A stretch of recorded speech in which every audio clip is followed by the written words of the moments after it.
kind of kick things off today. So good morning, good afternoon, and good evening to everybody, and welcome to today's Lab Manager moderated panel discussion titled The Road to Digital Transformation. My name is Dana Driscoll, and I'm the Chief Marketing Officer at the Lab Design Tool, which is powered by Kaon Interactive. How's everybody doing today? Good, great. Okay, I want this to be a very interactive and dynamic panel discussion. So if we can all just take a second, including all the panelists who are going to be introducing and joining us shortly, to just hop on chat and let us know where in the world they're coming in from. That would be fantastic. So everyone just take a second to go into their chat and list out where you're coming in from today, where you're joining us from.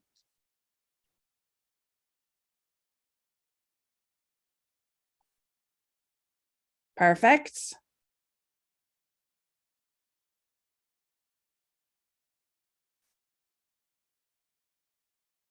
Excellent. I can see some streaming in via chat. That's great. We've got some good attendance coming in. Michigan, very nice. California, Boston, fantastic. So we've got a very diverse group of audience here today, which is excellent. We'll be using both the Zoom and the Q&A feature of Zoom to ask questions to the panelists throughout the course of today. And so if you want to have an anonymous question, feel free to pop it in there. If you want us to address you specifically, we're more than happy to answer it that way as well. So don't be shy. Please keep the questions flowing out throughout the course of the panel. I will be pinging you throughout as well, asking you to kind of facilitate questions as we go. But this is really your chance to learn about how digital transformation in the labs is kind of in high gear right now. And with new technologies and new approaches coming out to the market, it's really going to enhance time to science. So today we're going to open it up to have some discussions around some of the day-to-day challenges that lab managers are currently facing and how they're approaching how to get more operational efficiency, more optimal space, and overcoming some of the challenges in today's lab environments. So at this point in time, I wanted to just introduce you to our moderator for today. His name is Scott Hanlon, and Scott is the editor and director of Lab Manager Magazine, who is kind of facilitating and overseeing this event today. Scott, welcome. Thank you so much for joining us. Thank you, Dana. It's a pleasure to be here. And for the participants on today's panel, we are joined by Matthew Slovic, who's the manager of facilities and space planning at Vertex Pharmaceuticals. Hello, Matt. How you doing? Thanks for having me today. Thank you for joining us. I appreciate it. Mike Burke, who's the director of research and automation technologies at Amgen. Mike, pleasure. Hi, everybody. Thanks for having me today. Selena Chang, who's the Vice President of Science, Operations, and Strategy at Lab Central. Selena, welcome. Good morning. Thank you for having me. And very happy International Women's Day to you as well. And Gavin Finn, who's the President and CEO of Kaon Interactive. Gavin, welcome. Thanks very much, Dana. It's a pleasure to be here. Thank you for joining us, everyone. So at this time, I'm going to turn things over to Scott to lead today's discussion. Scott, thank you again so much for coming. Welcome. It's my pleasure, Dana. Thank you for the opportunity, and I'm excited about this panel discussion. While I may be moderating it, I'm really looking forward to the answers that our panelists are going to have, because I think it's going to be an exciting and interesting discussion. Also, I will encourage you who are out there listening to this panel discussion, we're going to leave time at the end for questions, and I'd really encourage you to put your questions about lab design, lab transformation, digital approaches to this panel, because I think you're going to really get something from their answers. So just to kick this off, let's start with some brief introductions. And so I'll ask each of you in turn, can you each take a second to introduce yourselves, tell us a little bit about your organization, what you do there, and the number and types of labs you manage. Selena, let's start with you. Sure. My name is Selena Chang. I am the VP of Science Operations and Strategy at Lab Central. Lab Central is an incubator of sorts. We call it a launch pad for small biotech companies. Right now, we house probably about 90 to 100 companies within our spaces. We run operations for all of those companies, and they're all within the life sciences and biotech field. So the full gamut of the field. Thank you, Selena. Matt?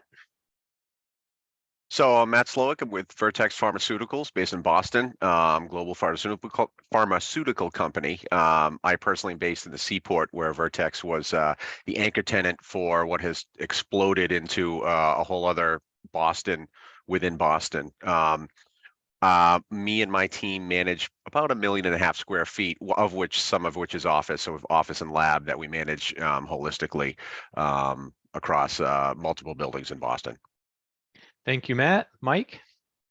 Hi, I'm Mike Burke from Amgen. We're headquartered in Thousand Oaks, but I have run a small team of engineers who actually aren't lab managers, but we're always trying to implement new automation platforms in labs across all of research. And so I'm very passionate about this because it's always a challenge to figure out where the heck are we going to put our innovative solutions. Well said, Mike. Thank you. Gavin? Thank you, Scott. Hello, everybody. I'm very pleased to be here. Our company provides advice and technology to help companies improve their lab operations. So I don't manage any labs, but I have the privilege of working with companies who are doing amazing science and drug development and other wonderful life sciences work. And my interest and our focus is really looking at how the lab itself and the space planning around the lab really affects the outcome of the work that everybody is doing. So it's not just about the physical space, but about workflows and outcomes in science. And that's really our interest. So I'm thrilled to be here and to learn from everybody as well. Thank you, Gavin. And my name's Scott Hanton. I'm the editorial director at Lab Manager Magazine. In that role, we interact with lab managers all around the world, with a wide range of decisions that they need to make, and facility planning and the products and people and ways to do that is an integral part of a lab manager's job. When I was a lab manager, I ran analytical testing labs, and so I'll contribute as I can from that perspective.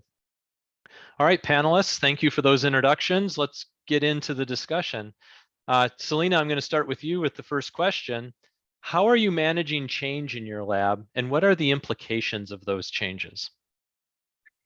Yeah, for us, because we have a very dynamic community, we are constantly rolling new companies in and out of our space. And so making changes to our labs is really critical, considering we have companies that are, doing therapeutics all the way down to medical devices and vaccines and things like that. So the workflow that they require for their spaces really requires a dedicated team. We have a team of lab assistants and lab managers that actually run through and run all the operations, but this also includes the facilities teams and IT and other people who need to make changes to our labs very quickly for the benefit of our resident companies.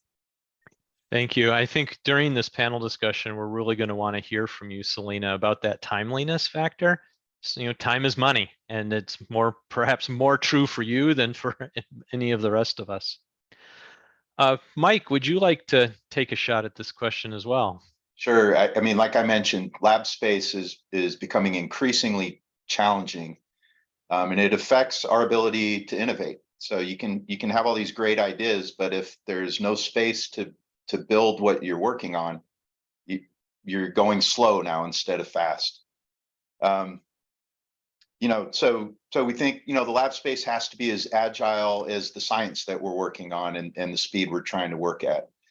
So as we renovate labs, we're trying to do so in a way that not only meets the needs of the immediate needs that we're renovating it for, but it's going to change again and again and again. And so, our design principles are hopefully evolving to facilitate that rapid change, but we're not there yet.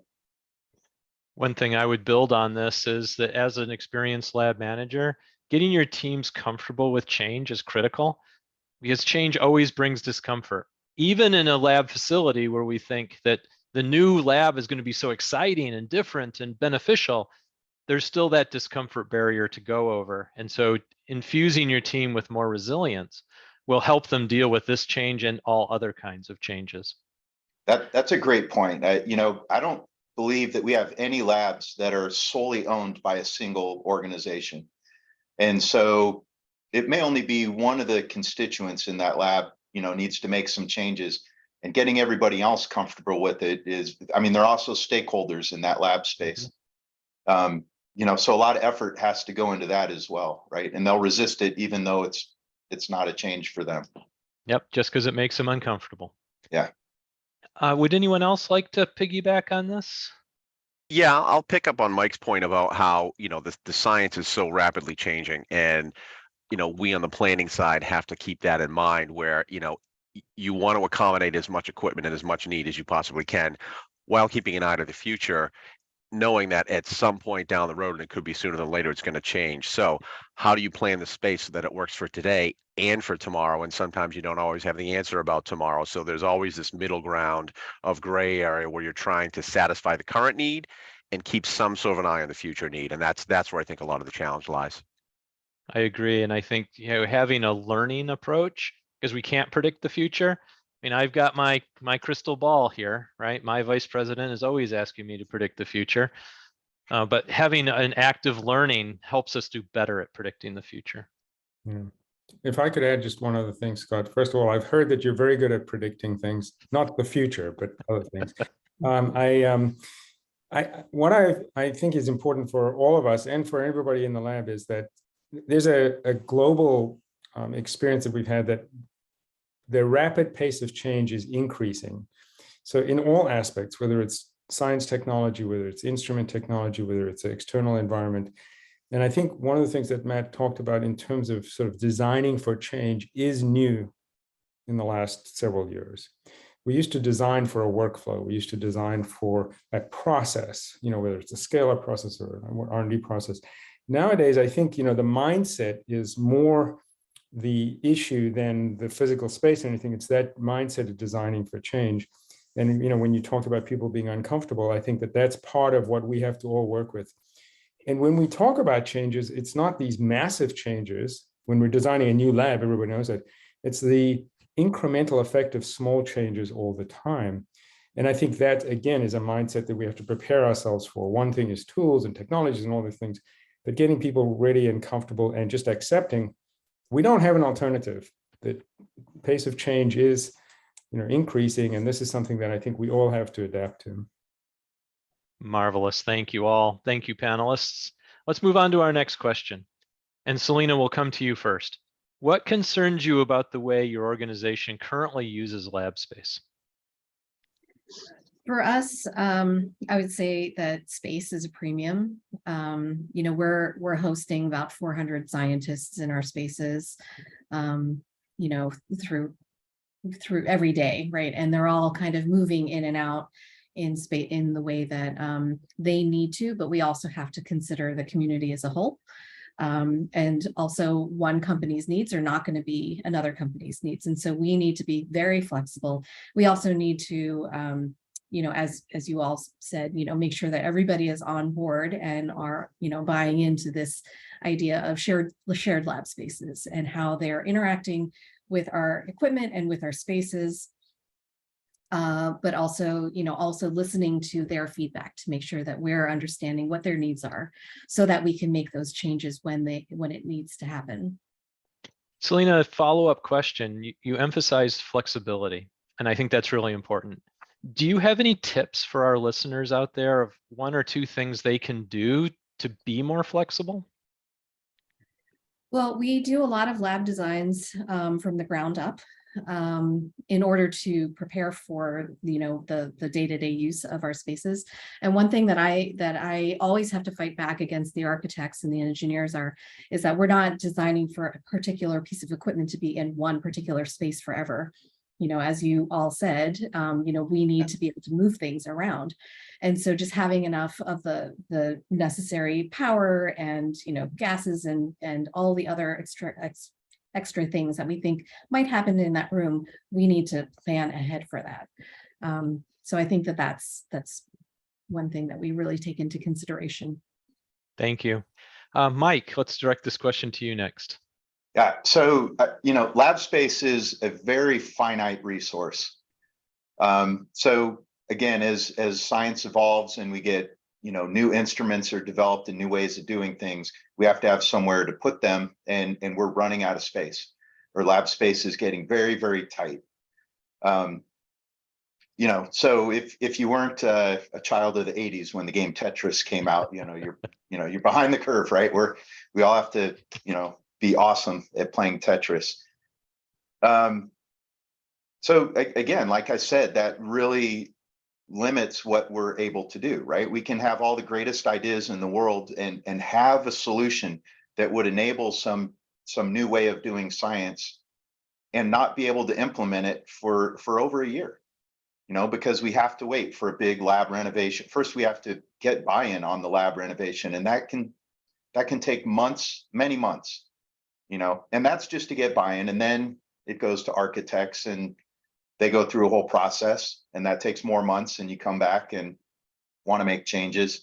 And so this it's a slow process right now. It's not as agile as we need it to be. And it just continually gets more and more challenging because there's just only so much space. And I think from my perspective as a lab manager, my biggest concern was about the interaction of people and equipment. So as Mike said, lab space is super expensive, and housing people in lab space doesn't seem to make sense, but also trying to find the right balance for the space so that it works for the people, because the people are the ones who are going to do all the work. And sometimes we put too much emphasis on the equipment or the tools and not enough consideration for the people and helping them envision what that space will be. Yeah, and I think one of our challenges that we see too, and this again picks up on Mike's point, is getting the right people in the right meetings at the right time, so you can make the most efficient use of people's time as possible. There's so many groups that need to be involved, even with the buy-in process. You've got certainly the scientists, you've got the real estate folks, the lab managers, safety, technology. And trying to get everyone together when the change is still happening. I think that's one of our biggest challenges, is who are the right people who can make the decisions, and how do we keep this thing moving forward without losing time, and so that a year from now everything we talked about is obsolete. How do you do that? And I don't have an answer. That's just one of the challenges we're facing. That's become Yeah, well, tremendously challenging since COVID, basically, because it changed the way we work, and a lot of the stakeholders and decision makers aren't even on campus, except maybe one day a month. And so they don't have the opportunity to see, they've lost their Fingerspritzengefühle, their feeling for what the lab space is like, right? yeah. And then when they come back into the lab, they don't want to be surprised at something that's changed, that's different from their workflow perspective. Yeah, exactly. I think, one piece of advice that we've seen is that because there's so many stakeholders, and often you think about the scientists think as the sort of the primary reason the lab is there, they should be the ones either making the final decision or whose priorities should be on top, right? And I think the challenge with that is that there's always going to be a compromise. So what we've seen is that the typical process, and this is true for very large changes as well as small incremental changes, is it's a serial process. Mike comes up with an idea. He goes to the person who owns the instrument, says, we want to move this over here. Then they go to the next person who says, how's that going to affect workflow? And then somebody else comes in and says, okay, well, what's the power requirement going to be? And it becomes a serial decision-making process. And I think in order to really resolve this, and recognizing nobody is going to be completely happy, or at least the vast majority of people are not going to be completely happy at the end, the best way to really think about this is creating a framework to do concurrent decision-making, to make it simultaneous rather than sequential. I know this is challenging, and particularly given the fact that you got people in labs and other people in other facilities. But one way to do it is to create this sort of agile process where you're making decisions together, you're leaving that step with an agreed, if not, everybody, is not particularly happy, but agreed next step, or at least decision making. And one of the reasons that that's important, and of course you need tools, to be able to do this, is because when you talk, Mike, about this process dragging out a long time, ultimately, and this may be true for Selena in more cases than others, but for every lab, it's time to science, right? So how fast can we get these decisions made, and how fast can we get back to doing or start doing the science that we need to do? And I think what we can all think about is, rather than asking Mike, then asking Matt, then asking Selena, then Scott, can we get everybody, even if it's not in the same physical room, can we do this in a digital environment where we get decisions made at one time? Right? I just want to piggyback off that because we had a question that came in from Jonathan, and this actually relates very much to the conversation that's happening right now. Change and flexibility are great buzzwords in lab design, but at the end of the day, there's a tension between real estate drivers, AKA the right amount of space as opposed to too much or too little. The scientists will always ask for more resources because that's the nature of invention. So how do you balance those two opposing forces to get to a solution? I think, Gavin, you just touched on some of this a little bit, but I don't know if anyone else had recommendations on that as well. One thing I'll put in is finding consensus, right? And so do needs analysis, and I'll define needs as things that solve problems versus wants, things that make things easier. And do the needs analysis and then understand, as Gavin said, that there's no solution that's going to please everyone.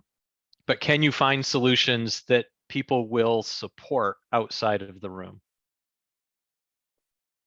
Yeah, it is really a tough challenge. And, you know, we're almost at the point where if you want to bring in something new, you have to give something up to make space for it, which is not always easy, right? But it definitely requires the scientist or the person requesting it, you know, well, you have to put some skin in this game too. We can't just keep buying buildings and giving you more and more space. Like I said, it's finite. So, and they understand that, right? Unfortunately, though, it does slow down innovation because you can't always stop doing your sort of bread and butter work, right? So it is a tremendous challenge. Thank you, Mike. Any other comments to Jonathan's question? Yeah, I think that if I could just chime in here, I think that of course, it's always a partnership that you have to kind of strike, you know, with everyone who's involved there. And what we like to do is try to work with our scientists to find out if there are alternative solutions to what they're asking for. So there might be a piece of, you know, instrumentation that they can use that they didn't realize that they could use for their workflow. And so just trying to drive them towards those things. And, you know, if not, then we try to come up with some sort of solution, but whether it be, you know, finding someone who has it somewhere else so that they can go access it, or, you know, maybe bring it in. But, you know, there's always a way to discuss and to have that relationship and open communication. Yeah, I absolutely agree with you, Selena. It's about, I think more than ever, building the relationships and building those collaborative environments where we have a real world example where we had to take, I think we were taking a BSc offline and we really couldn't. I mean, the science demanded we had to keep one. Well, in talking with the right people, we found that there was a BSc that could be used in another lab that was only used once a week or something like that. So we worked out a negotiation where, you know, the one we needed to take offline, that people could use the other one. And that was all about just finding the right people and building those partnerships within the organization. And a lot of times that's just fluid and it becomes a needs-based thing, but it's incredibly critical to do that. Well, I love this topic. This is something that we're working on right now. So that's a real challenge, right? Because people become sort of tribal about their equipment, and even if they're only using it for 10% of the time, they don't want to share it. So they'll tell you, "Oh, we use it all the time." So having real data through an Internet of Things type solution where you can measure that and have real data, not just water cooler anecdotal data, I think really helps drive that too. And the other thing, I mean, I'll bring it up, but you know, we're moving into an era of having digital twins for all of our equipment, right? So that you can see what it's doing in real time and have dashboards to sort of know the state of how everything's being used in your building, in your labs. And all of that is to facilitate exactly what you said, Matt, to, you know, sort of broker these deals. Sometimes the best things about these panel discussions is just one practical tip that you can take home. And there was one from Mike and Matt: data-driven decisions. Right? You can leave this panel discussion and immediately start to think about how a data-driven decision can make your life easier around your space planning. All right, let's move on to our next question. And Mike, I'm going to direct this one to you first. How can you make space planning a seamless process in time to science? Well, this is a tough one. I mean, we do have a group within our lab operations organization that is sort of focused on this, is lab process excellence. And so you know, they get involved early and are usually the ones driving everything, and they've established a reputation in the organization. So when when they're coming, and they're very good at trying to get all the stakeholders and decision makers all harnessed and in an organized way. But like I said, since COVID hit and we've changed the way we work now, that's becoming increasingly difficult to do. I mean, we have, gotten pretty good at all these virtual type meetings, but they still at best boil down to like looking at a PowerPoint presentation of a not to scale rendering of floor plan. So it honestly, it's a struggle. I don't think that right now we have a great solution that is enabling versus this is the best we can do. So let's just slug through it. Mike, a lot of labs don't have that team of experts. They have to tackle this themselves. Is there one thing that your team does well that is a takeaway for our audience today? It's hard to think of something that I would say we're knocking out of the park. Other than, I mean, we have a very strong leader, in that role. So she's very driven. She's very good at keeping people on task and holding them accountable for deadlines. But it's a tremendous challenge for her. And at the end of the day, she and her organization, they don't own the lab space. So she can go through a tremendous amount of work and, then a month or two down the road, have a final product that all the people in the lab are, have kind of agreed to. And the owner of that lab can say, no, I have a different philosophy. I want you to look at it in a different way and come back again. So right now, that's the best we can do. I don't think it's great. I think that there can be more collaborative in real time tools. Well, and never underestimate the power of good leadership. Yeah. Matt, would you like to contribute to this question, please?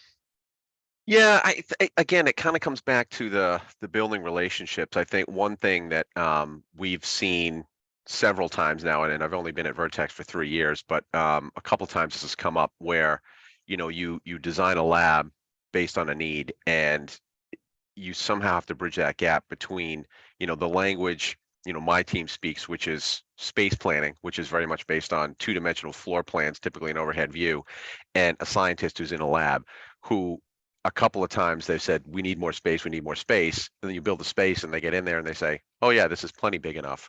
And it's that translation between what we're used to looking at on floor plans and understanding like this is how the space will work to a scientist who maybe that's not their first language, so to speak, and having them understand like, oh yeah, this is plenty of, not just for now, but also for the next, 18 months or whatever their program happens to be.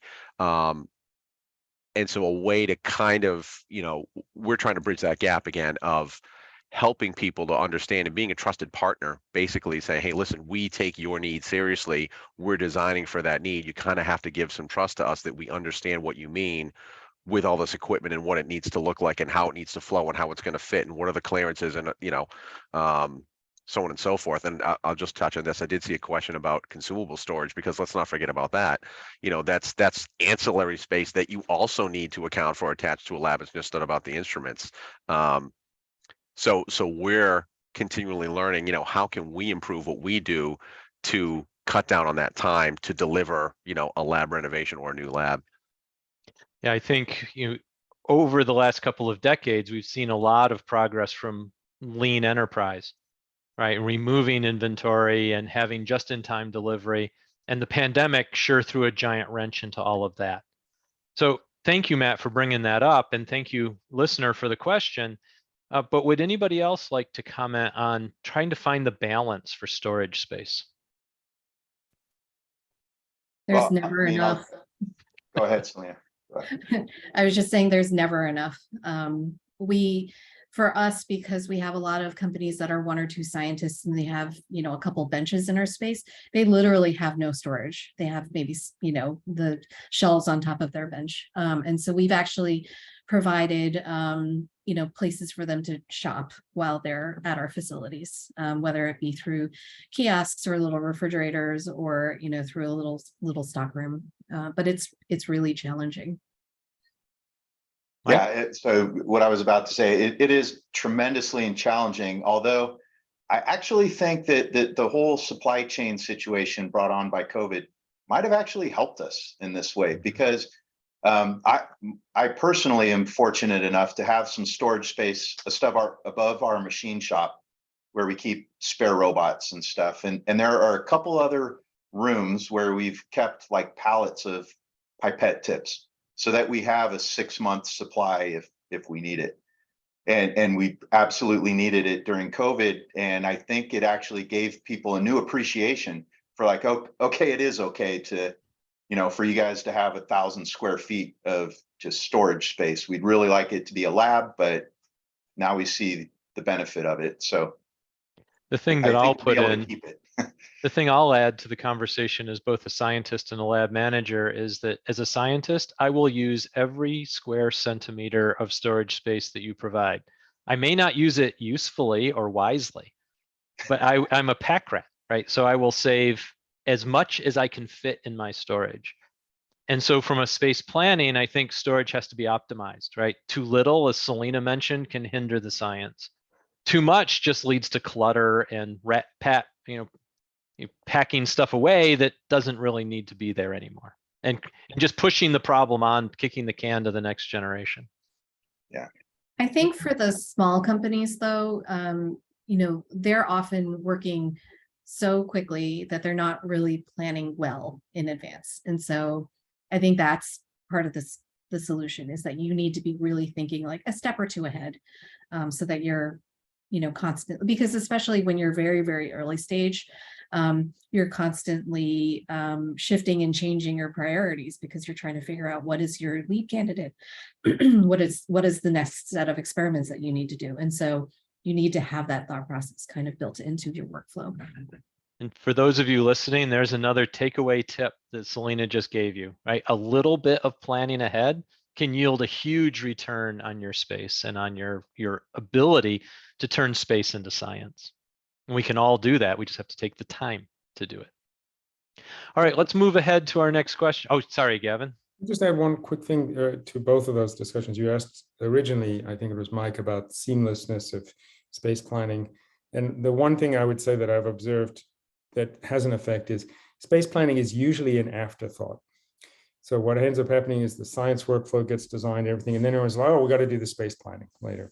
So I think the lesson that I've seen learned in labs that operate really well is that when you're planning anything, whether it's a new workflow, a new science process, whatever it is, you don't separate out what the space planning issues are until later. You do that at the same time. And I think that that's part of the seamlessness. I don't know how you can get there perfectly, but it is a step in the road to seamlessness. And then the other thing with regard to, what Selena was talking about in terms of consumables and storage, I think that this is a step that people miss when they talk about designing workflows. Most of the workflows are designed from the perspective of the samples of the science or what's happening. They forget about the reagents and about the consumables and about all the other things that you need along the way. And so that part doesn't actually get designed into the workflow. And that's where I think people end up later by saying, okay, here's the science workflow. Oh, wait a minute, I've got to go all the way over to that building on the other side to grab these pipettes or whatever it is. So I think one way to improve that process is to just simply include in the workflow where the consumables are, what you need, what these other sample related, workflow steps are as part of the workflow. It does make the workflow look a little bit more complicated, but it's more realistic. And then people actually end up with a better sense of, do we need these at hand? Is it something we can live with in another building? How much do we need? All that kind of stuff. Good addition, Gavin. Thank you.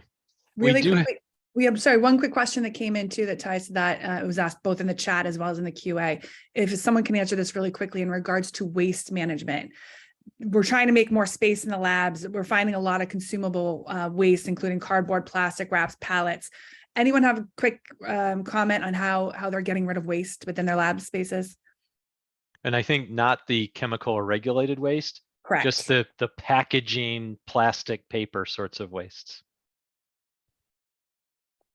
Again, I'm not a facilities manager, but I know that they beat us up if we leave cardboard or pallets sitting around. In fact, they won't let it happen for more than 24 hours. So anytime we get a pack, we have bins that you have to collapse the cardboard down and somehow it magically disappears by the next day. Same thing with pallets. They literally don't stay in the building at all. They'll, it'll get driven into the lab, dropped, we move the equipment off and the pallet goes away immediately. So I don't think I have a good answer for that, but I can tell you that it doesn't stay in the lab for more than 24 hours. Yeah, I think being prompt, like Mike is talking about, but also working with your suppliers to reduce unnecessary packaging. And so we certainly had conversations with our suppliers of why is there a box in a box in a box, right? Let's first follow the DOT shipping requirements and that's sufficient. All right, let's move on to the next question. And Mike, I'm going to send this question to you first. Okay. What are some strategies you're utilizing to build faster buy-in and create effective stakeholder engagement across your teams to facilitate change? Well, I mentioned the team that we have already, dedicated to doing just that. Maybe we have got a little better about it because it has become such a critical issue. So the people that do own the labs now are well aware that if we're trying to implement any kind of new process, that the lab space planning is going to be a critical component of being able to do that. So they are a little bit better at it on the one hand, but again, on the other hand, it's like, except they're not here on site. And so it's harder to get their time and harder for them to actually get to visualize it. Other than that, I'll say we're still on a quest to find the right tools to facilitate, lab space planning that enable getting that buy-in at a faster pace, right? And I think oftentimes that means being able to do it virtually, being able to visualize and feel the space virtually and feel it truly, right? Because the traditional way of doing it, like I said, is sort of kind of on PowerPoint. It's maybe roughly to scale, but probably not, and not accurate, right? So to give a very specific example, if we're putting a Hamilton liquid handler in a room, you might say, okay, it's 2 meters by a meter, you draw a box and that's it. And you sort of forget, well, but there's going to be a monitor arm that's sticking out and there's going to be a chair or, so there's other stuff that never gets considered until sometimes it's in the lab. And then you realize, oh, this is kind of terrible and not what we were hoping for. So we're still searching for a tool, and not to be a salesperson here, but that's actually how we came across Kaon. So would anyone else like to comment on this question? Can I just say, without talking about the tool specifically, and again, just to echo Mike's non-salesy aspect here, is I think you get to the root of the problem. The root of the problem that Mike was talking about is that in, let's call it the old days, you would bring people into a lab and you'd walk around together and you would gesture at things. People would use their arms, they'd get the measuring tapes out and they'd talk about stuff. They would even potentially put tape on the floor and say, this is where things are going to go. I don't know what other people have done, but I've seen cardboard boxes and Post-it tapes, all over the place. But so the problem is that it rather than sort of people not being in the same space, it's that they don't have the same spatial understanding at the same time, right? So that's where I think looking at how can we solve that problem. So one aspect is how can we visualize things? Another aspect is how can we understand other people's needs at the same time? And I do think that that's less quantified than we'd like to believe, because that somebody mentioned, I think it was Mike, the territorial aspect of things or who owns the lab. there's a visceral emotional aspect to things. My process or my steps are more important, or at least I didn't even know that this other thing was there, so I didn't realize it. So I think getting people to be empathetic about other people's needs at the same time, I think if we get to the root of that, that's the problem, then we can find tools to solve those problems, right? It's not to say we have to solve them the same way. We don't have to all come back into the lab at the same time. We just need to solve those problems, right?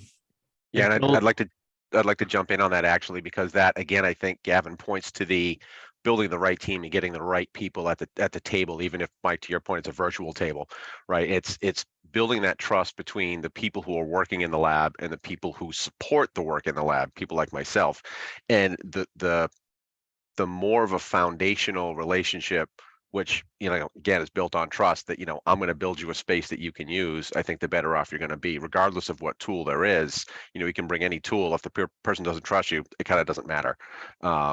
So it's about figuring out, who are those key stakeholders and building that relationship with them, which, again, like any relationship, takes time. But I think in the long run, I think it helps everybody in the organization. Also, I'll jump in on this as well, that we did a 360 process for needs.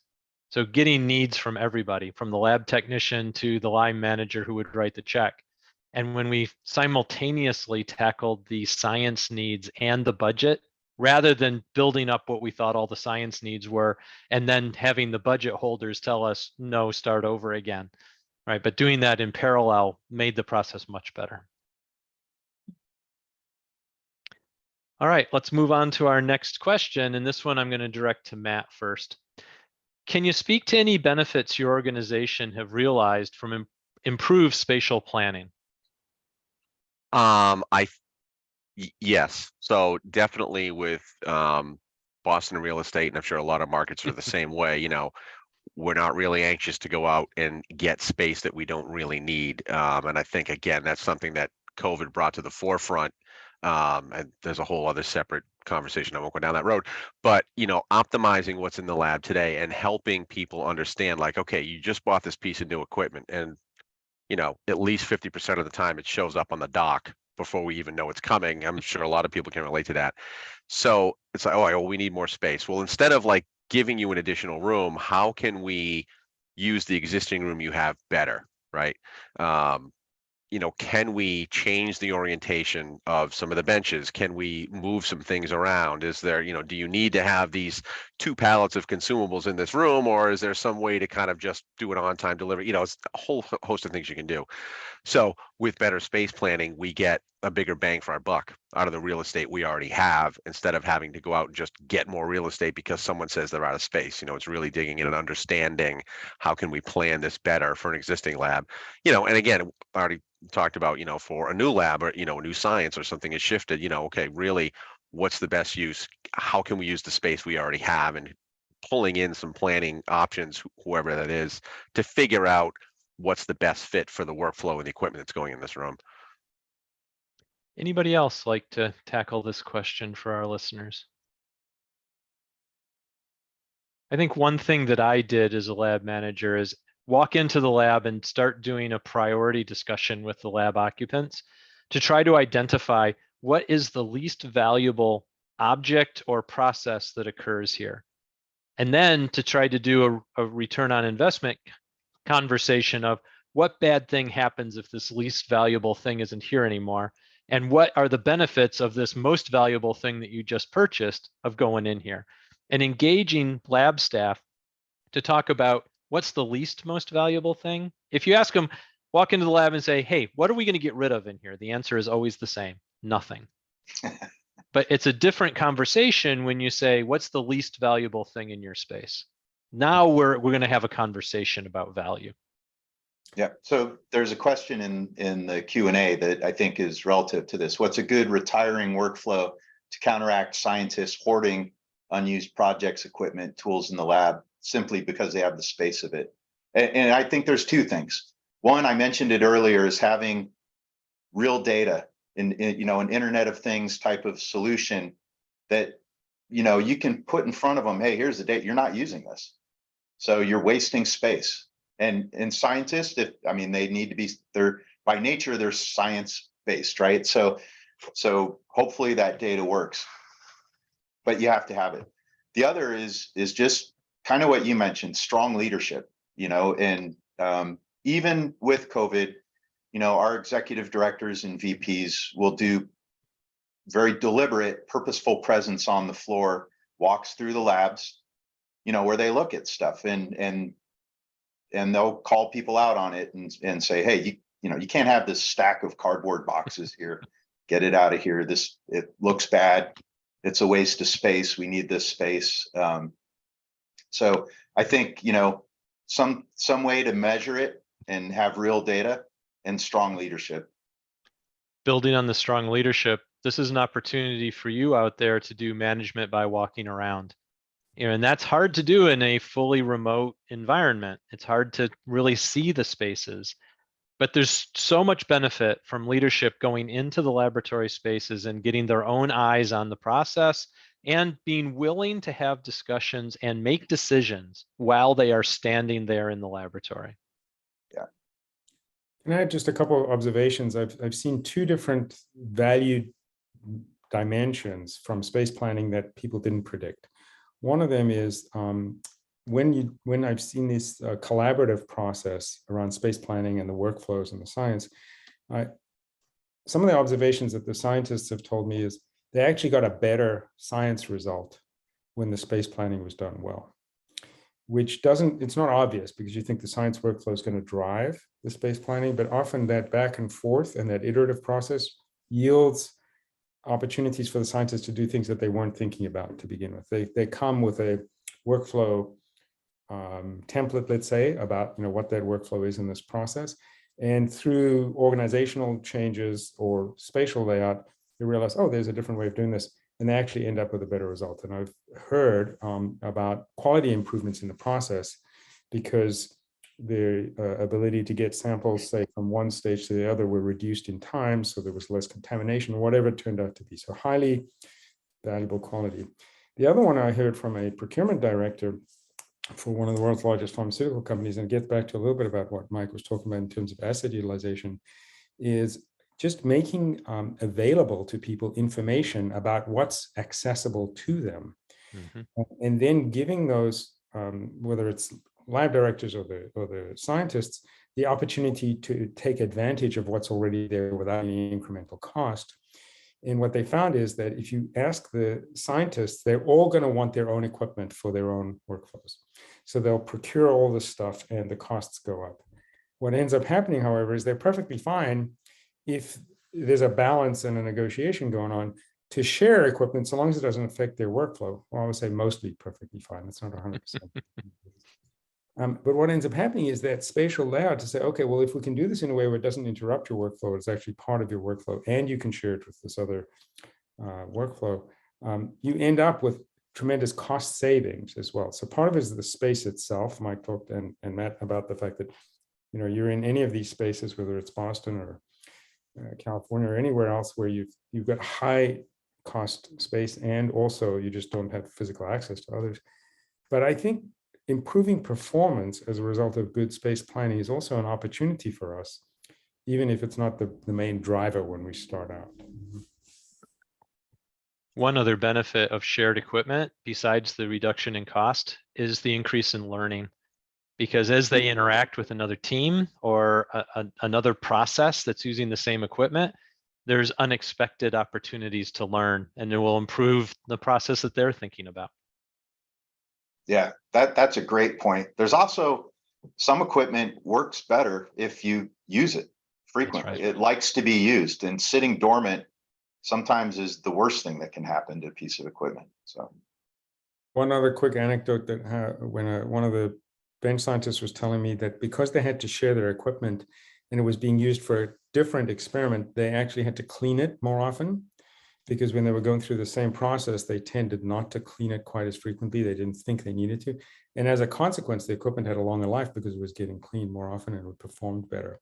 And so that sharing had that benefit. And this was something she told me was completely unexpected and was opposite of what she was initially quite annoyed that she was going to have to clean before she did this every time, but it turned out to be a real benefit for her from that. You're all speaking my love language. Yeah, this is exactly what we do at Lab Central. We have shared equipment for scientists that are doing all sorts of different things, and it's challenging to manage, but it's also great for our community. Well said. Thank you. Let's move on to the next question. And Mike, I'm going to aim it at you first. How does your organization execute spatial layout planning? Is it a more traditional approach with cardboard boxes, chalk, Legos, and graph paper, or a more digital approach to fill this gap? What is the effectiveness of your approach? And before Mike answers that really quickly, while you're answering, Mike, I'm actually going to launch a poll too to get everyone's feedback on that question as well. So go ahead and answer while I launch that poll. Thanks, Okay. Mike. So I'm just going to be embarrassed and say we do it by all the things we've talked about. PowerPoint, maybe Visio, which is maybe a step better than PowerPoint. Drawing by hand on a PDF of a floor plan. We absolutely put lab tape on the floor to tape out, where things are going to be, in the hopes that that will help people get sort of that visceral feel for what it's going to be like. But yeah, I mean, I would say, low tech. We're very low tech about it. We have Selena? not gone so far as stacking cardboard boxes. Selena, how about you at Lab Central? Yeah, unfortunately, we're pretty low tech also. I want to be high tech. We try to use apps that have boxes that you can actually measure the width and all of those things. So to do the planning that way. We also have a repository of all of our equipment with all of the dimensions and all of the specs and all of the things that we can pull up. So that we can utilize that pretty easily with all of the different models of equipment that we use.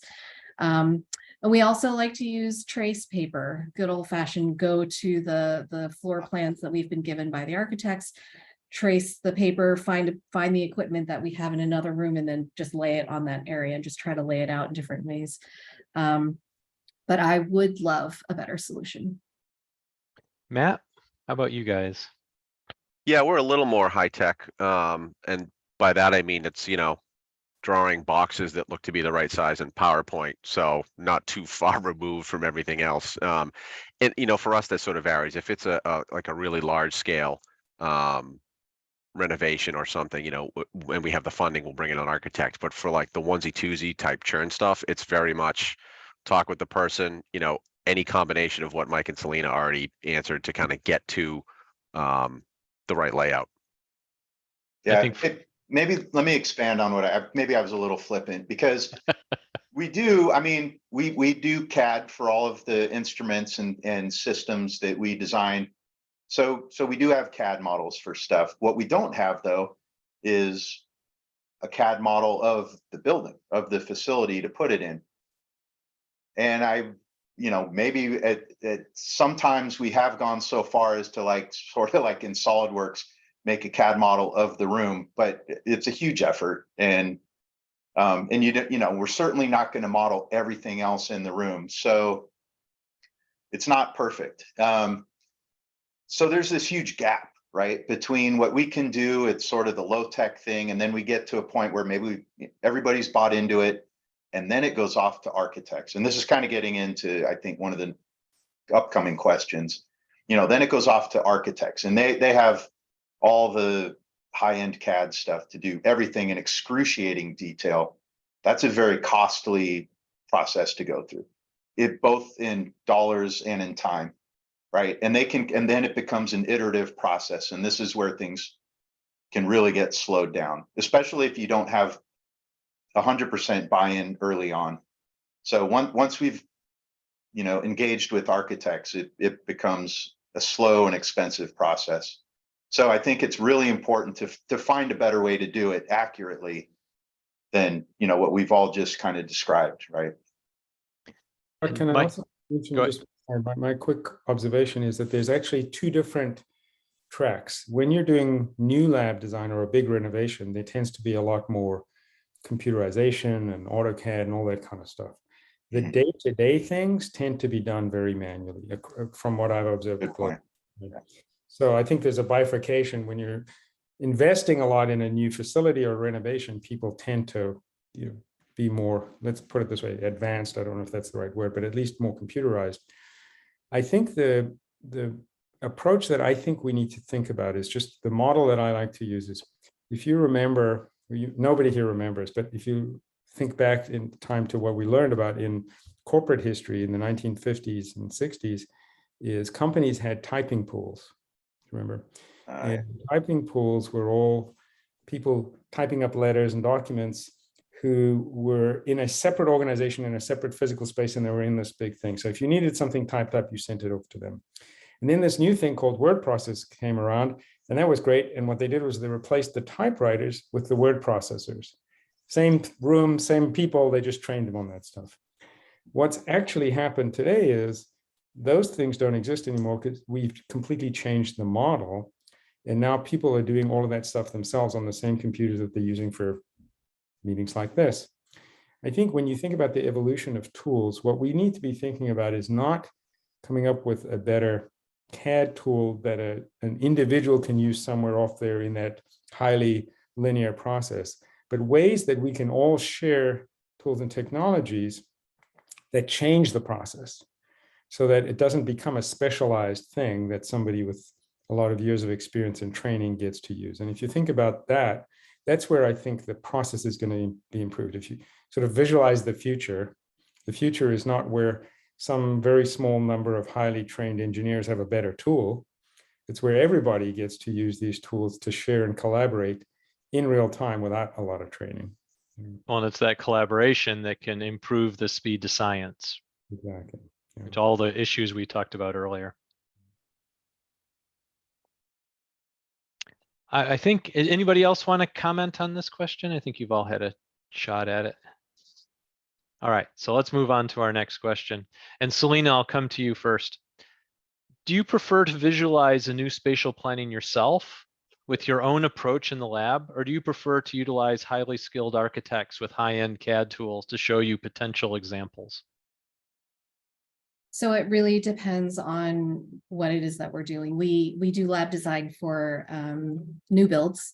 And in that case, we're working with architects and they're bringing in their CAD tools and things like that. And then I come in and I bring my trace paper and I move everything around.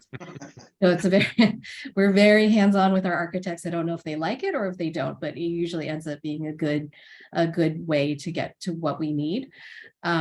If we're actually doing something internally in our own buildings that are already built and we're just moving things around, that's where we start to work with the scientists and figure out the planning, and then we bring out the trace paper and we do all of that stuff. So it's, the architects are helpful just because they can get us the actual dimensions of the rooms and things like that. But other than that, we do like to be hands-on in that spatial planning. So follow up, Selena, if you look into your crystal ball and predict the future, what would replace your trace paper? What would give you the confidence and the outcome that you need? Oh, I would love an app that has all of my equipment already pre-programmed in with all of the dimensions and all of the requirements, where I could just lay it down in a designed space. Easy, just click and move things and drag things around and put people in there too, right? So put chairs and all of the ancillary stuff, waste containers, all of that. Yeah, the consumable storage, everything we've talked about today. Yeah. Yeah, and that's a great point, Selena, about being able to see people, because it's one thing to see a room with equipment in it, but when you add that person or that avatar, icon, whatever you want to call it, that I think adds that dimension to really bring home, like, okay, this is how I'm going to interact in that space. And I think that's incredibly important. I think that's some of what's missing in that gap between the 2D floor plan and the scientist saying, oh, this is plenty of space, is that people scale, because that kind of is what it's all boiling down to. Like, the equipment scale is one thing, but how are the people that are going to live and work in that lab, how are they going to feel in the space, and how are they going to move around the space? It's a critical piece. Yeah, because I think a lot of things, the silly things that people forget are, oh, the door opens this way. You know what I mean? Or do I need it to swing the other way? Or the chair's going to take up an extra 3 feet of space behind the machine. Like, so it's not just the machine, it's the person operating the machine. You need to account for that as well. And you don't want them to be operating the machine in an egress path. I mean, that's just not safe. Right. Or that we forget that there's two instruments that are close together, and now the two people are actually on top of each other, right? Each instrument is planned appropriately, but we didn't plan for two people in the room. Yeah, that human workflow is just as important as the science workflow. I think we've got to think those through. It reminds me of a time where I was talking to a team at the French healthcare system, and they have a number of their labs have folks in the lab, technicians and scientists who are in wheelchairs, and they need access and egress around these workbenches and workflows as well. And it reminded me to think every single time about what are the parameters around human workflow that we often, I think, put last in our process, but to our peril, really. You know. It's a good point, Gavin, and it points out all the aspects of diversity, right? You mentioned wheelchairs, but a lot of times in lab planning that I've been involved with, the avatar has been a 6 foot tall male, right? And okay, who can reach those storage things, or who can change the solvents on the top of the instrument without needing a ladder? Oh, and we didn't put room for the ladder into the design. And so making sure that the workflow will work for the people who are actually going to do it with all of their diversity is important. That is a great point. I'm laughing because we literally just implemented a system where there's some plate hotels behind a big thing, and I'm 6'2", so they're in plain sight. And the woman that owns the lab is 5'2" and can't see him at all. So we are actually building, you know, like making adjustments to the whole system. So that's a real challenge, right? Or not challenge, but consideration. Well, I think it deepens the planning, right? It goes back to Selena's comment from earlier in the panel discussion about how important planning is. And we have to plan through all the different dimensions that's going to enable the work to get done. And sometimes we are too focused on the hardware and not sufficiently focused on the people and their diversity. It's also about making sure that that 5'2" scientist has a voice in the process. And sometimes we don't listen very well, right? So we need to make sure that we are listening to the people who have a stake. Yeah. I think there's one other aspect that we often neglect, and there's the value sometimes of uniformity in whether it be user experience or software systems and things for people around the lab, just because of what I've often heard is when each system has a different user interface and training requirement, it's much harder to get people to be flexible in their workflows, that human workflow, because then they got to switch systems or they got to get trained, or it becomes a stumbling block. So thinking about, you know, making compromises in terms of whether it's equipment purchases or lab information management systems or all of those things is also part of how is the workflow going to work when people have to go from one station to the other. How easy and how much time will it take for these things to switch, and can we avoid switching things? The greater the change and going from one system to another, the higher the barrier. And so it costs people energy to go over those barriers. And as a lab manager, I want to make it as easy as possible for people to cover and switch and be flexible in the lab. Yeah. Any other feedback on this particular question? You know, there's a question in the Q&A that is sort of asking, you know, can you offer tips on how to get buy-in from staff who have to learn new ways of performing their day-to-day functions? And this one is actually very near and dear to us because we're building, you know, my group's remit is to build automation systems so that a scientist doesn't have to sit at the bench and do it manually. And that can be very threatening to scientists, right? That's what they do. And so they think they're going to be put out of a job.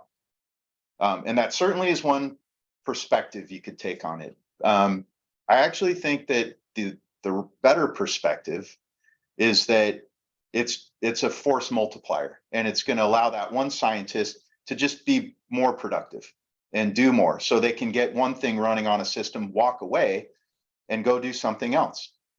That typically is going to be a more valuable use of their time than just manually manipulating things. Now they can go look at data and make decisions and do the thinking versus, and I'll call it the grunt work, but it's not. But so we always try to remind them of that perspective, right, and show it. And yeah, I'll leave it at that. Let me build on that, Mike. I think, having been a lab manager and dealt with trying to fund automation projects, the fear you're talking about is real. Yeah. And so as a manager, we need to short circuit that fear, right? And paint a picture where these scientists are contributing in the future and show them how they can contribute. And part of my argument is that brains are always more valuable than hands. And so the more that we can get people with the scientific training and experience thinking about the data, the experiments, the outcomes, the better off we are. And when you walk into the average lab and you ask people, what do you wish you had more of? It's not usually a pallet of pipettes, right? It's usually a half hour at the end of the day to think about what they've just accomplished and what they're going to plan to do tomorrow. So building more think time into the process flow is a big benefit. And we, as managers, we need to paint that picture for our staff to derail the fear. That is a great point. And if you'll humor me for a second, I'll tell you an anecdote that, about painting the picture so that they understand the bigger picture. My wife was a nurse, and she worked during the time period where they went from charting, with pencil and paper on a clipboard to electronic charting. And she called me one day shortly after they implemented it at work and just fired off a string of explicatives because I'm a computer scientist by training. I hate you guys. This is the biggest bunch of crap, And what's the problem? She said, well, it used to be when she worked in the newborn nursery where babies were born. And it used to be when a baby would pee, she would put a check mark on a chart and a timestamp, and it would take her a second. And she said, it just took me 13 mouse clicks to go through 5 menus to find the checkbox to annotate that the baby peed. And so for her at the bench level, it was just a huge pain for no benefit. She realized no benefit from it. What she didn't see is that now it's all, aggregated data that can be mined, and there's a bigger use for it. And I think the same thing applies to our scientists, right? If they can have a sense of the bigger picture and see the benefit of what they're doing, I think you get buy-in, a lot more easily. Yeah, it's about doing an appropriate change management process, right? And part of that is create the vision of the future that is better than the present. And I think a lot of us as managers skip that step because we're ahead of it, right? We've already bought in to what that vision of the future is, and now it seems obvious, and we're not communicating that vision to our staff and including them in that growth process. Yeah. I think we forget the emotional aspect of these alignments that we need to. But one of the things that, Mike, you were talking about is there's a trade-off sometimes. Sometimes there is something less beneficial to that individual. But most of the time it's not. If you're automating a process, as you said earlier, and I think, Scott, you said the brain focus is much more important for the people than the hand focus. They didn't become scientists to actually execute 42 pipetting statements. They became scientists to invent new molecules or create new therapies or solve scientific problems. And I think if we could step back and say, what are the most important things to you? And if they say, my fear is this or that, and then say, okay, if we can show that that's not going to happen, would this still be okay with you, right? And so part of it is that trust. Matt talked about trust before. I think it's so long as they don't feel, it's not an intellectual exercise, like they are being marginalized in that optimization process. I think it's very important. And Jonathan Haidt is a psychologist at the University of Pennsylvania, did some great work in understanding different people's value drivers. Mm-hmm. What drives their value system? And instead of saying, well, this is important to me because I need this faster, to step back and say, what's important to them or to you? Getting people's buy-in, if you can show that it's going to help them along the dimensions of things they care about, that's really where we need to go. And sometimes there is a trade-off and a compromise, but most of the time what I found is it's not really going to happen that way because people just have an emotional reaction at first. And then when you bring them in and show them, hey, this is actually going to get you better science, their reaction tends to be much more positive later. Yeah. Agreed. So Gavin, I'm going to direct the next question to you first. Everyone describes digital transformation differently. What does digital transformation mean to your organization, and how would you relate this to your management of lab space? I think there's two ways. One of the things Mike just touched on a process that went completely through healthcare systems, which was sort of digitizing the manual data entry process for doctors, nurses, healthcare providers. And I think about this in two ways. One is, are we digitizing an existing process? In other words, are we taking the things that we used to do by paper and now just doing them electronically? Or are we coming up with a new process that is facilitated because we have digital tools that we didn't used to have, right? And I think that when we talk about digital transformation, the most important word in that phrase is transformation, not digital. What are we trying to change, right? Not what are we trying to digitize.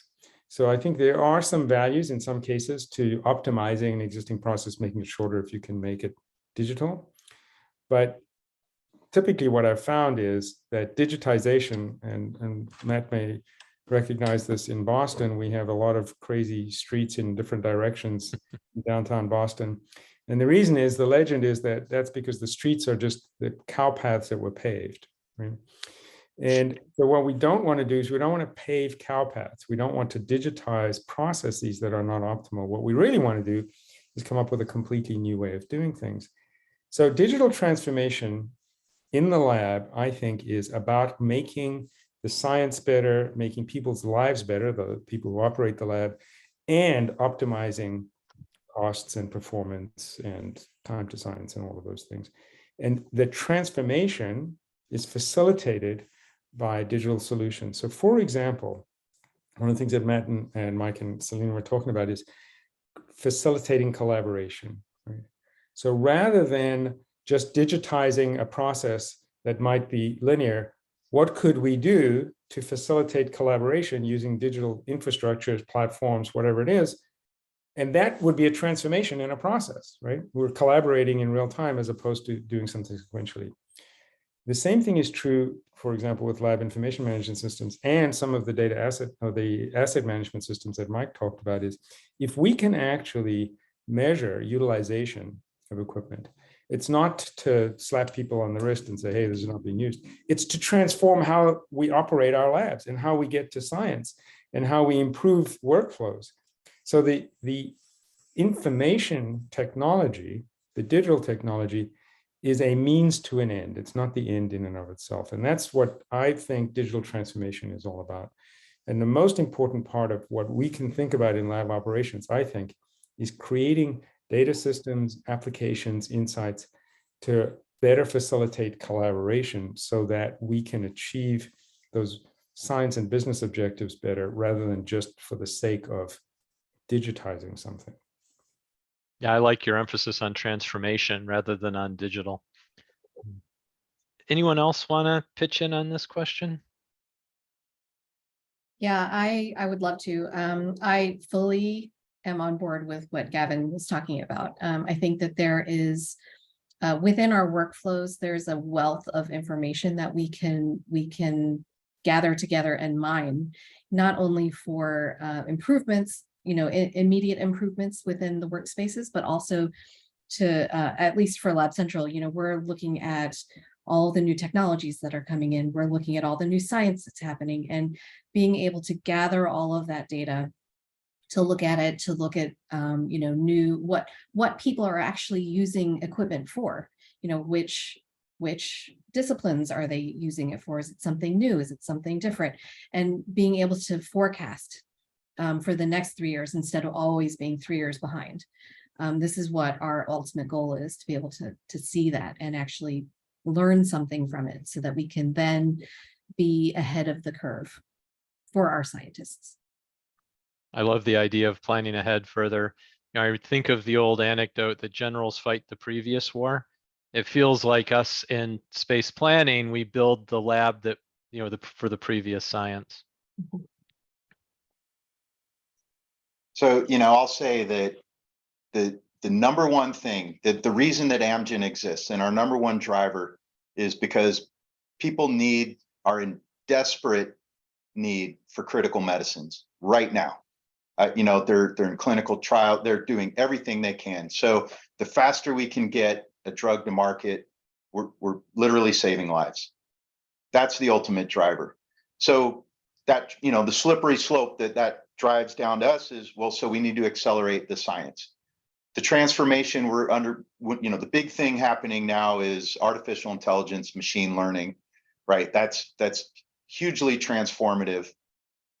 And those are very data hungry things, right? You need like massive data sets, orders of magnitude bigger than what we've previously generated in research. And so that means we need, we're all the more dependent on automation. And that boils down to, well, we need the room to automate.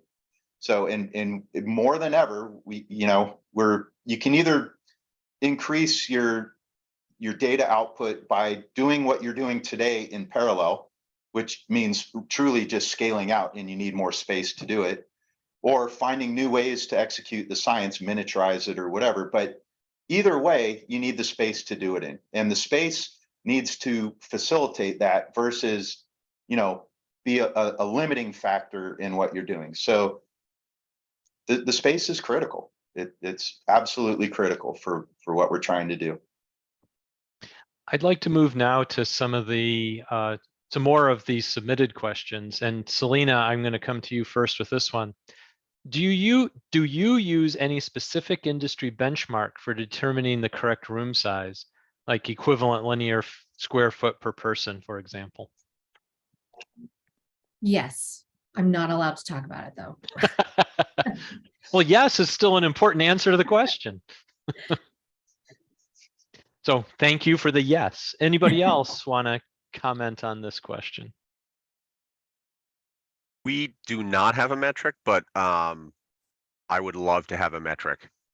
I don't know where that goes, but I love putting metrics to anything I possibly can. So that actually gives me food for thought about that question. But I do not have an answer. I think, like Selena, in my lab experience, we used internal metrics. We didn't use an industry benchmark. And like Selena, I can't tell you what that metric was, but we did build an internal understanding of what the different workflows that we had were and the number of people that were involved with them. And then that generated an algorithm that generated an answer. Wow, these are super intriguing answers. I didn't realize this was such a provocative thing. Because I thought I mean, again, I'm not a lab manager per se, but I mean, I know there's things like, well, you have to have so many feet behind a bench for chair space and egress space. I don't think those are secrets. Nope. We sort of allocate like 6 feet of bench space per scientist. Although even that is being challenged now to like, well, does a scientist need to own a bench space or can they share it? But I don't know of any industry standards. I thought those were just sort of common sense things. So. Well, and Mike, I think it gets more complicated now with automation. Does the bench of the robot count as bench space or not? Does it count as an instrument or does it count as bench space? And I think that starts some intriguing conversations. Yeah. I have a question actually for Matt and Mike and potentially Selena, although I think you do so many different, your tenants do so many different kinds of science that it's not quite as replicable. But at least for Matt and Mike, I know that you have, in your case, Mike, hundreds of labs around the world, and that you have several. Do you have sort of a reference lab for certain kinds of workflows that you try to replicate or use as a starting point? Or is this something that is sort of organically built based on what's going on in that particular science, effort? I think it's not black and white for sure. So I think we've certainly evolved best practices over time. The example I'll give is that, I've been at Amgen for 20 years. Before my time, labs were designed where you build a bench, the utilities are built into the bench, and that's that. So 100% inflexible. you couldn't change that lab very easily, or it was like a total renovation of the lab. So as we've renovated labs, we've come up with best practices like, well, let's just put the utilities in the ceiling and have utility where, you know, every 2 meters, you can have a drop of, there's your power, data, you know, different gases, vacuum, whatever you need. And so you can still do that. You can move things around and still have utilities where they are. That's not everywhere though. So it's, I don't think I could say that, you know, if you're building a new lab, you 100% have to do it this way. But we do have some best practices like that. Yeah, I would kind of echo what you said, Mike. There's a best practice, you know, putting utilities at the ceiling. Certainly that allows for some degree of flexibility. I think, you know, if a group comes to us and say they need a tissue culture lab, you know, we have enough that we can say, okay, well, what about this one? And use that as a template, you know, for this new one, you know, tweak it as you need to. So, but I think that's probably the best we do. I think there are sort of for example, diagnostic labs where they're replicating in different geographies. It's easier to go in and templatize things, you know, and say, okay, we're going to, you know, do things the same way. Yeah. Probably when you're doing drug discovery and development, things tend to be much more bespoke and configurable based on what's actually happening with the science, right?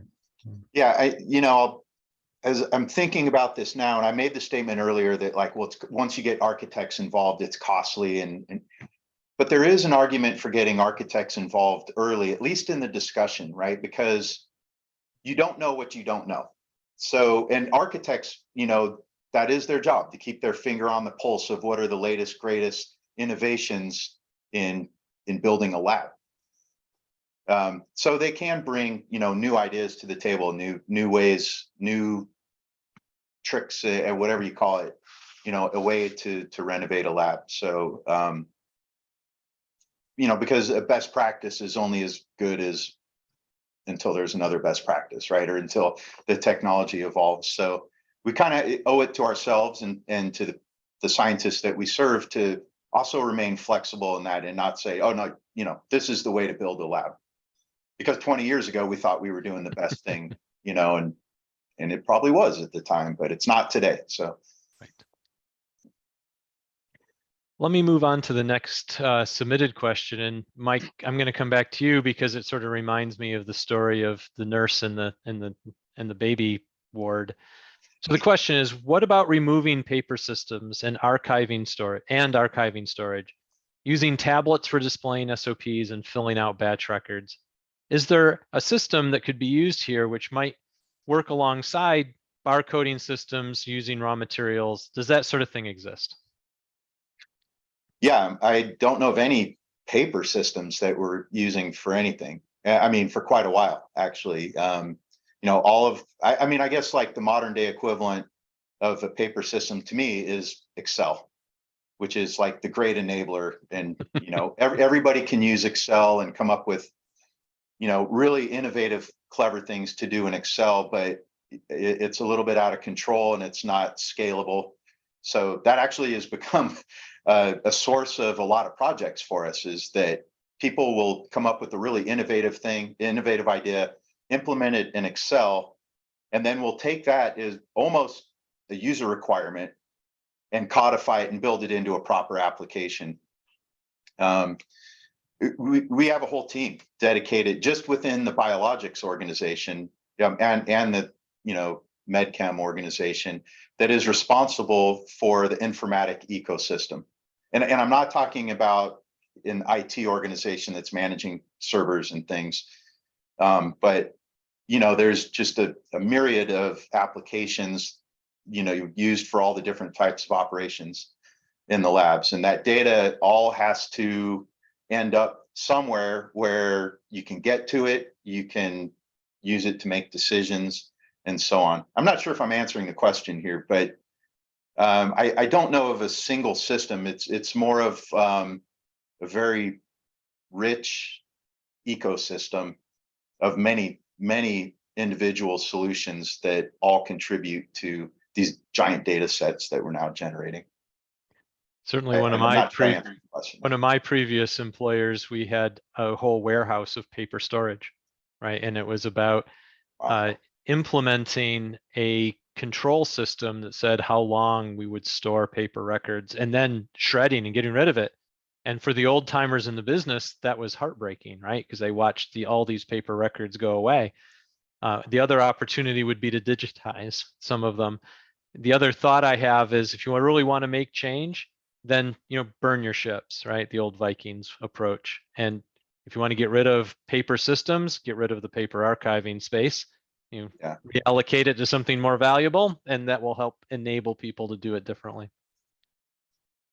Well, I just wanted to jump back on and thank everyone for participating today. I really appreciate the dialogue, the back and forth, the collaboration, the insights.